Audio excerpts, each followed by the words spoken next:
नमस्कार मित्रांनो, तुम्हा सर्वांचं माझ्या YouTube चॅनलवर पुन्हा एकदा खूप खूप आणि मनापासून स्वागत आहे। आजच्या व्हिडिओमध्ये आपण बघूया पेन्शन बाबत सर्वोच्च न्यायालयाचा मोठा निर्णय। पहा संपूर्ण माहिती।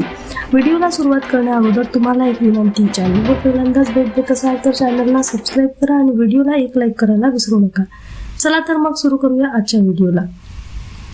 एका महत्त्वपूर्ण निकालात सर्वोच्च न्यायालयाने मंगळवारी सांगितले की लष्कर, नौदल आणि हवाई दलातील ज्या महिला शॉर्ट सर्व्हिस कमिशन अधिकाऱ्यांना मनमानी मूल्यांकनामुळे कायमस्वरूपी कमिशन देण्यात आले नव्हते त्या पूर्ण निवृत्ती वेतन लाभांसाठी पात्र आहेत। सरन्यायाधीश सूर्यकांत आणि न्यायमूर्ती उज्ज्वल भुयान व एन कोटेश्वर सिंग यांचा समावेश असलेल्या खंडपीठाने म्हटले आहे की हे अधिकारी त्यापूर्वी सेवेतून मुक्त झाले असले तरी त्यांनी निवृत्ती वेतनासाठी आवश्यक असलेली किमान 20 वर्षाची सेवा पूर्ण केलेली आहे असे मानले जाईल।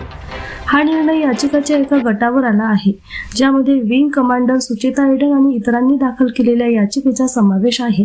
या याचिकामध्ये 2019च्या धोरणात्मक बदलांना आणि सशस्त्र दल न्यायाधिकरणाच्या AFT पूर्वीच्या निर्णयाच्या आधारे कायमस्वरूपी कमिशन नाकारण्याच्या निर्णयाला आव्हान देण्यात आले होते। सरन्यायाधीशांनी असे निरीक्षण नोंदवले की महिला अधिकाऱ्यांचे वार्षिक गोपनीय अहवाल त्यांना कारकिर्दीत प्रगती आणि कायमस्वरूपी कमिशन मिळणार नाही या गृहीतकावर अनेकदा निष्काळजीपणे लिहिले जात होते।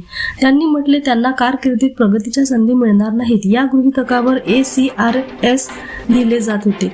याचा त्यांच्या एकूण गुणवत्तेवर प्रतिकूल परिणाम झाला। खंडपीठाने हवाई दल, नौदल आणि लष्करातील ज्या महिला SSC अधिकाऱ्यांना कायमस्वरूपी कमिशन नाकारण्यात आले होते त्यांच्या प्रकरणावर स्वतंत्रपणे विचार केला।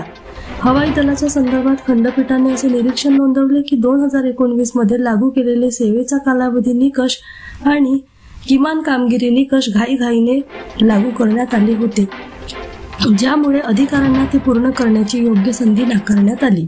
सर्वोच्च न्यायालयाने काय म्हटले? घटनेच्या अनुच्छेद 142 अंतर्गत असलेल्या आपल्या विशेष अधिकारांचा वापर करून जे सर्वोच्च न्यायालयाला संपूर्ण न्याय देण्यासाठी कोणताही आदेश देण्याचे अधिकार देतात, खंडपीठाने म्हटले आहे की एक वेळ उपाय म्हणून 2019, 20 आणि 2021 मध्ये निवड झालेल्या मंडळामध्ये स्थायी आयोगासाठी विचारात घेतलेल्या सर्व SSC अधिकाऱ्यांनी 2021 मध्ये सेवेतून मुक्त झालेल्या अधिकाऱ्यांसह 20 वर्षाची पात्र सेवा पूर्ण केलेली आहे असे मानले जाईल। न्यायालयाने नमूद केले की 1 नोव्हेंबर 2025 पासून लागू होणाऱ्या या 20 वर्षाच्या गृहीत सेवेच्या आधारावर निवृत्ती वेतन निश्चित केले जाईल। कार्यवाहीतून प्रभावीपणाचे कारण देत न्यायालयाने पुनर्नियुक्तीचा आदेश देण्यास नकार दिला असला तरी आर्थिक लाभ नाकारण्यासाठी हा आधार असू शकत नाही असेही न्यायालयाने म्हटले। लष्कर आणि नौदलाशी संबंधित प्रकरणाचा विचार करता न्यायालयाच्या त्यांच्या मूल्यांकन प्रणालीमध्ये अशाच प्रकारच्या त्रुटी आढळल्या आणि मूल्यांकन निकषांच्या प्रगटीकरणाच्या अभावामुळे या अधिकाऱ्यांचे नुकसान झाले असे न्यायालयाने नमूद केले।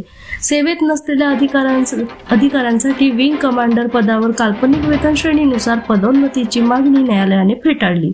यापूर्वी केंद्र सरकारने आपल्या धोरणाचा बचाव करताना म्हटले होते की लष्कराची कार्यपद्धती लिंग निरपेक्ष आहे आणि सैन्याला तरुण ठेवण्याच्या धोरणाचा भाग म्हणून काही अपवाद करण्यात आलेले आहे।